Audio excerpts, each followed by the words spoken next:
Hey everyone, welcome back. 21 Soul, our new media company. We're featuring a variety of programs, musicians, and what they're all about. I'm here with the fake CEO, Mr. Lewis Marks. Here I am. Yeah. How you feeling? Good to see you. I feel good. I feel a little disoriented, but here we are in front of the camera. The greatest thing about this is we've been doing this for a while, and I'm just like, it feels like the first time. You know, it's just, it's absolutely incredible. You want me to talk about what we just came in with? Or Yeah. You're going to run that down? Yeah, well, let me run it down real quick. So, you know, we're going to be hearing some music from Johnathan Scales today, E. Scott Linder, Light Blue Movers, Kyle Nasser, Big Bright Dog Red, and Brockett, Parsons. I know. Everybody wants to say Big Dog Red because we all grew up with Clifford, you know? Just the way it goes. Sorry, guys, but it's Bright Dog Red. And it's a name you can't forget once you get it. Love it. They're coming to Philly soon, too, in October, so I'm excited about that. Looking forward to that. We'll talk about it. Yeah. Yeah, so dig into this, Lewis. So Johnathan Scales, we're listening to Fake Buddha's Inner Child featuring Oteil Burbridge on the bass, which is unmistakable. Yeah. So, you know, give me some feedback. You know, you've known Johnathan for quite some time now, right?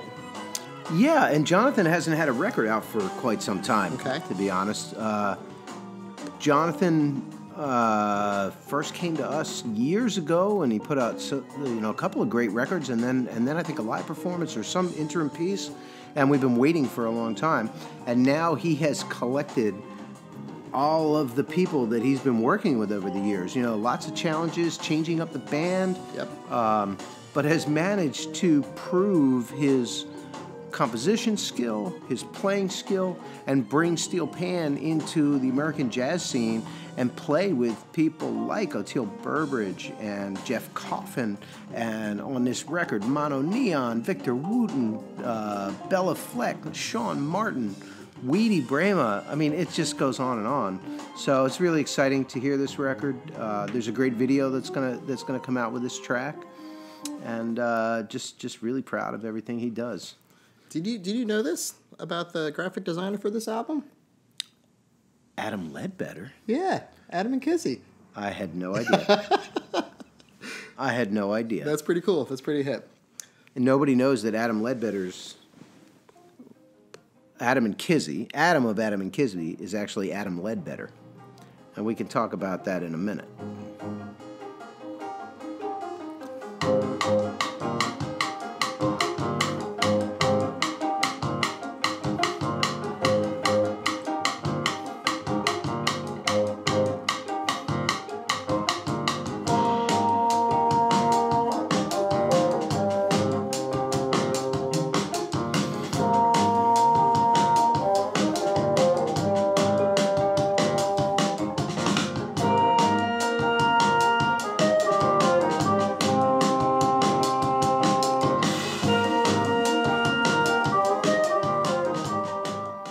That's an album from E. Scott Linder, a song titled Close the Eyes. I'm completely fascinated with the process of how this album was created. I know you had some time with E. Scott on the phone. Yes, there's a podcast coming up, scheduled sometime. Subscribe to the channel and you'll find out when, because I don't even remember. But, you know, this is the 21st century. People go in the studio and do crazy, crazy things. Sure do. Or calculated crazy things, and they got together with no music. They talked about an intent with all the players. Then everybody retreated to their sections and wrote their parts. Then they came back, recorded the parts. I think the whole thing was done in 3 days. That's right.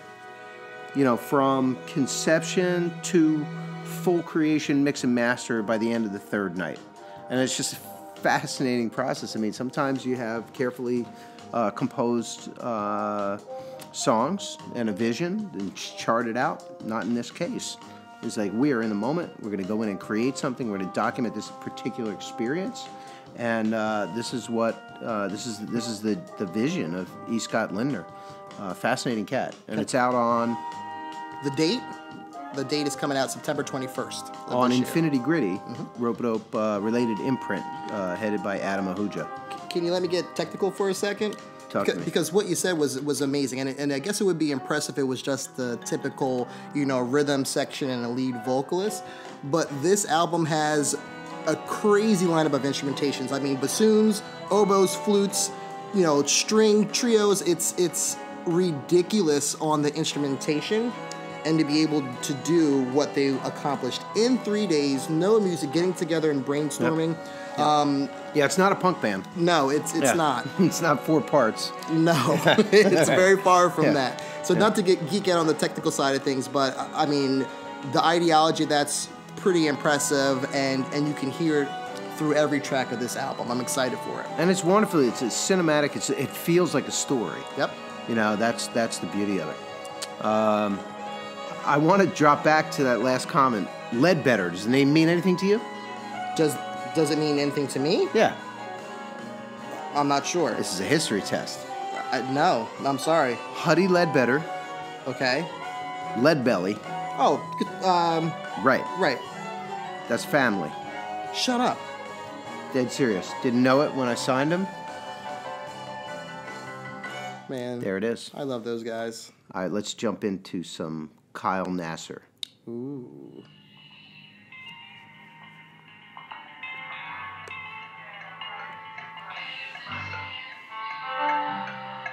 I am wrong.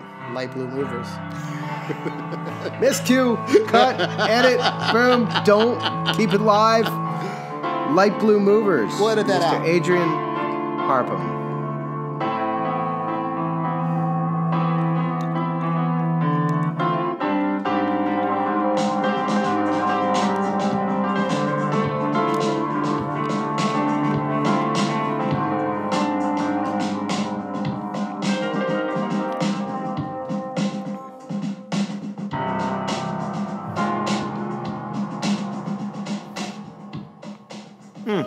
You can just feel the friendship between Adrienne on drums there and Darren Johnson. Yeah, these guys have a long history of playing with one another. So I got to ask you. So these guys. So Adrienne came in today, which was a great visit with FEMA Efren, which is another album that's coming out 2018. You've known Adrienne again for a long time. Maybe share something with me that you haven't told me before about the relationship or about the process of the music. He's the CEO of Modern Icon. I know that. But maybe paint a picture for me a little bit. Here's the thing about Adrienne Barbeau. I still don't understand the man. What do you mean? There are gears turning, and there are things happening, and it's one thing to meet somebody who's in the music business, who's played on world stages, who has the chops, who has the experience, who has the name, and it's another thing to meet someone who's he's Adrienne, like he's a unique, personable, friendly individual, and it kind of sets you off a little bit.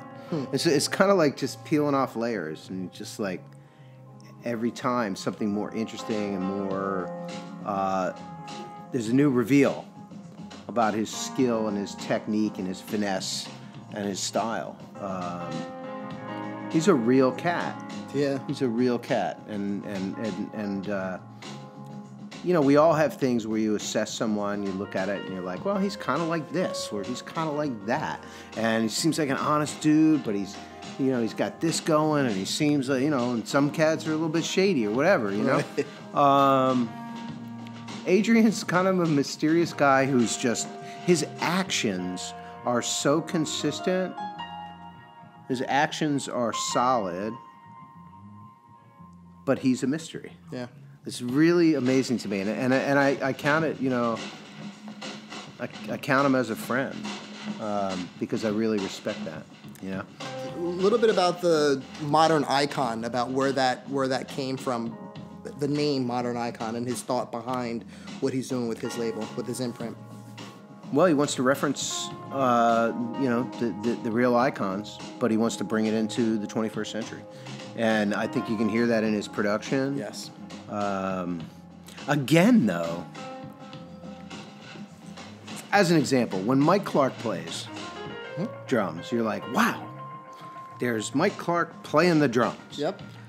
Adrian Barbeau is an amazing drummer, and he plays, and you're like, oh, great, I hear it. But he's not presenting that as I'm an amazing drummer. He's also a producer. Way more than a drummer. Also hearing other sounds. So there's just this essence of mystery. He's also a vocalist, which I found out today. Right. Another layer peeled back that he's a vocalist, and he would never have said it. No. He just doesn't come in and say, this is what I'm about. He just comes in and he's like, hey, let's talk about stuff. Wonderful. And now, this is all about persistent fancy.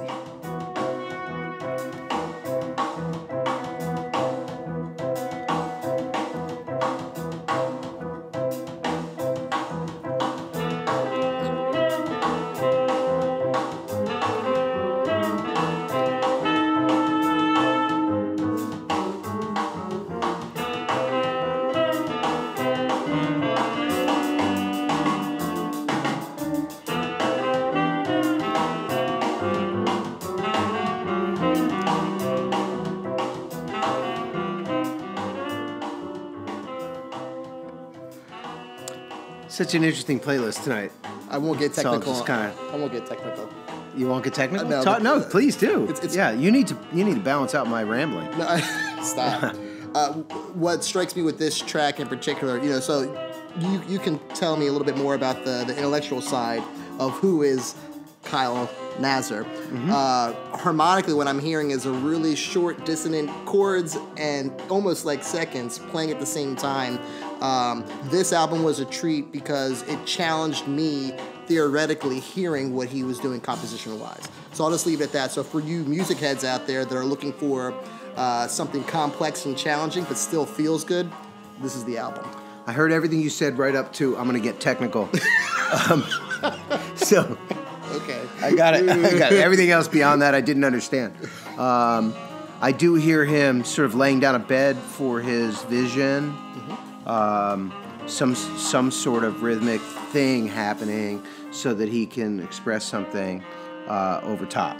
So that's the non-intellectual response. It was really interesting interviewing Kyle. Yes. Podcast is coming up, but we started with the title Persistent Fancy, and he, as a graduate of Harvard and a graduate of MIT, he kind of got into intellectual space right away and talked about two competing or opposing philosophies from Britain in the 17 or 1800s, maybe. About, I won't do it justice to say, but really about imagination and whether it's truly some divine entry or just the way we order things in the brain. That's a horrible paraphrasing, but listen to the podcast and he references the particular philosophers and the two opposing viewpoints. It's really fascinating. So what I uncovered was this is a mind that is thinking deeply and presenting complex ideas through music. And good Lord, look at that album cover. I think it says it all. You'll have to find it, but Harvard and MIT, really? Yeah, I think it was like the balance of like a business degree and it's the backup plan, but there's no backup. There's no need for backup. No. All right, Kyle's moving on, so wow. All good. Sorry, Mom and Dad. I gotta read a book. Yeah. All right. So I need to back up for a minute and just comment on the Light Blue Movers record. Okay. We talked about how E. Scott went into the studio and almost deliberately set it up to be spontaneous and in the moment. Right. But the Light Blue Movers accidentally set it up that way. So they were playing a gig together in Los Angeles because they, Darren Johnson, keyboards par excellence, played on Miles' last tour. That's right. That's why. Gabe Gonzalez, guitarist, amazing. Johnathan Levy. But their first record was done in parts from different locations, right? Remote. They were never really all together. Okay. So they all got together to play a show in Los Angeles. and they hit the studio on the way. And they got to the studio, and I think they were rehearsing. For the show. Yeah. And then they were like, well, we got some stuff. How about this? How about that? And they just started to, they just pressed that one of those buttons, right? The record button? Well, I guess. I mean, why are there 37,000 buttons on the thing if you just have to push that one? I'm sorry. I mean, I'm it's fun for me to act like a fool, but honestly, I'm with you I there. don't understand why there's, that, right, they pushed one of the buttons on the thing. So there should be a big, giant red button in the middle of the thing, if you ask me, but... A little flip on there and don't hit that button. I can just see somebody, like, watching this right now and be like, I can't believe that idiot is the head of a record label. Yeah. The fake CEO. But whatever, yeah. So I'm definitely fulfilling the role here. No, but they went in... no intention to record an album? They had not planned on it, no. Wow. And they're they were reflecting on what was going on in their lives at that time. So the album has this really interesting, like, some heavy stuff coming out, and then some beauty and some I don't want to say joy, but solace and comfort in the midst of that. Okay. And it's I picked some things for this particular show that I thought were more on that side, of comfort. But it's definitely an experience. You have to really, if you're going to approach this album, dig in. Wow. Don't. It's not something that you just pop on and do shots to. Whoa. Not any of that stuff None of that pop stuff going on. Oh, my goodness. All right. And then here we go again with improvisation. Oh, yes. Joe. And company. Yep.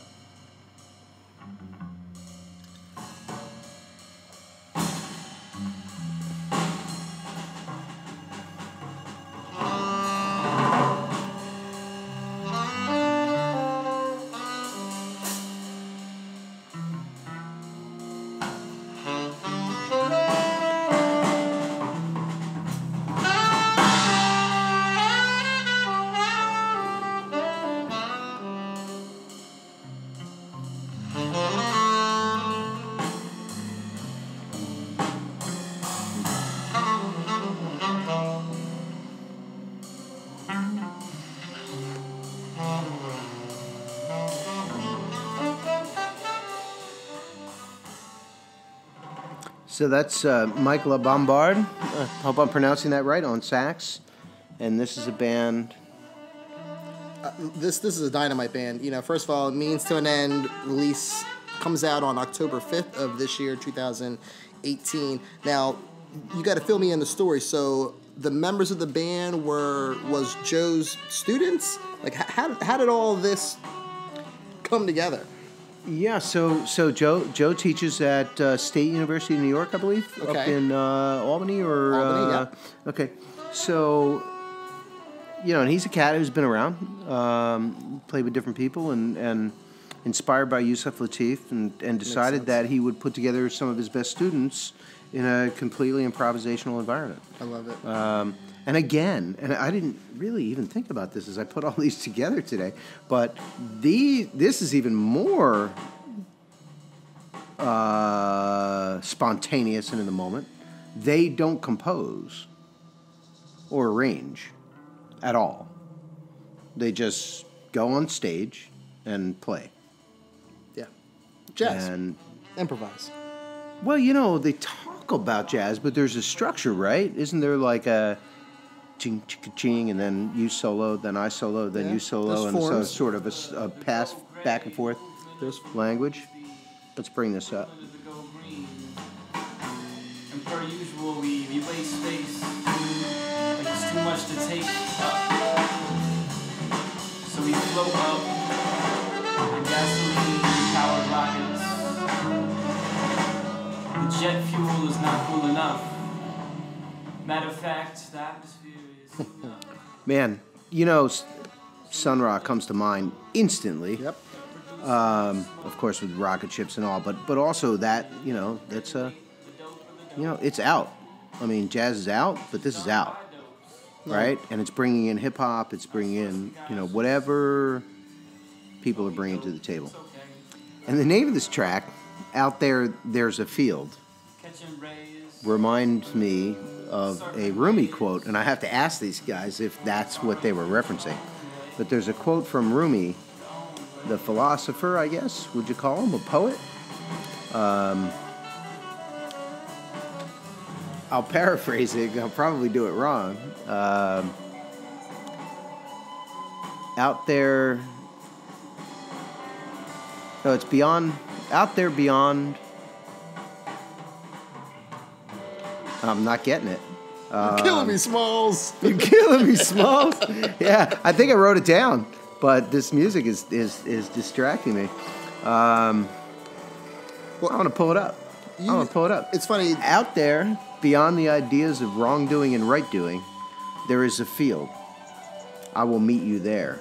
Wow. And it's a pretty heavy quote. It's like, that's why I didn't want to get it wrong, but it's conceptually, to me, about the things that we use for definition and the things that we use for division. Okay. You know, we as humans have that right brain or whatever it is, and we like to order things. And then when we order things, we feel separate from other things. So we establish right, we establish wrong, we establish you establish me, That's we right. establish black, we establish white. Yep. We have all these intellectual and logical divisions that then confuse us. Right? Right. And the spiritual answer is let it flow. When we're out there, past all of those intellectual things, then we can find our peace and we can find our space. And That's so music, cool. these cats are doing that with music. It's absolutely beautiful. Well, to quote Mr. Sean Martin from a session tape that I was listening to earlier today that we recorded, jazz is always an evolving thing because the times are always evolving. I mean, Yeah. This music, this playlist is just, that quote just kept coming back to me over and over and over again. Right, and exactly. And so part of evolving is to be able to reach beyond the logical. We always want to get trapped back in the logical. Somebody has a definition for you. Safe and comfortable. For example, you know, any jazz artist that you hear and you say, Louis Armstrong, Ornette Coleman, John Coltrane. It starts out as this sort of expansive, experimental, I'm out here in the field beyond everything else. And people are like, right. and then they're like, oh, we'll go to that. And then somebody comes along and says, that's what Ornette Coleman is, and you're not doing it right. And that's what John Coltrane is, and you're not doing it right. Or you need to do it exactly like that. And then somebody else comes along and says, no, we're out here. Sounds like my Evolving. 4 years of college, to be quite honest with you. Sounds like my whole goddamn life. And no disrespect to the Lord. Thank you. We're listening to Brockett Parsons' track titled Sunsets featuring Mono Neon. I was going to say this is fun. I like it just kind of wandering. Yeah. Yeah, I think the playlist put us off into... Intentionally put us off. I like it. Yeah. You have to disarm the faculties. Get a little scared. Tell me a little bit about Brockett Parsons. When I'm listening to this album, it almost sounds like 3 albums in one. First of all, you got your jazz stuff, you got your R&B hip hop stuff, maybe your pop stuff kind of crossing over. Fusion is the word that comes to mind. But beyond that, Brockett Parsons as the person, as the individual. He was here. Again, a mystery. So, and that's the beauty of it. I mean, wonderful, humble individual, plays keyboards with Lady Gaga, has invented a circular 288 key keyboard with a team of people so that he, obviously how many keys? 88 on the piano. 88 was normally. not enough. He needed Right. 200 more to be able to express his thing, right? Not as a gimmick, and he just It's not a surprise to me that an album from Brockett Parsons, which is coming out on Modern Icon as well. That's right. And it doesn't surprise me that Adrienne Barbeau and he worked together. It's a mystery.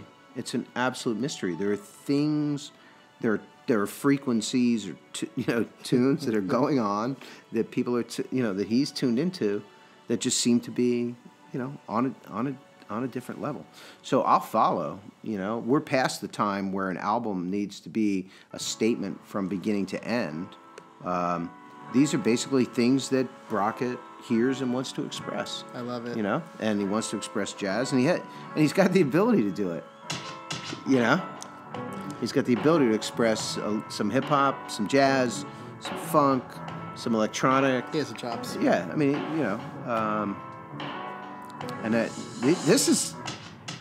Yeah. I don't think I put all of it together till they all went into this space. And it's funny how things tend to group together at Ropeadope. It's like one month you'll have all the trumpet players for some reason, and one month you'll have some straight ahead stuff. And then here we have, as we come into late September and October, we have just some really out stuff. And we haven't even touched the surface. We haven't talked about Tim Lefebvre and Whose Hat Is This? I mean, and some of the other crazy. Whose hat is this? Nobody knows. The question remains unanswered. Well, make sure you guys subscribe here on YouTube. We have so many things coming up. We have Dmitry Vasilevich. Say it for me, man. Vasilevich. Next week we have Ghost Note. We have Logan Richardson. We have Yenny Nostalgia, Eddie Palmieri. So much more, guys. Hit the subscribe button and ring that bell. That's a wrap.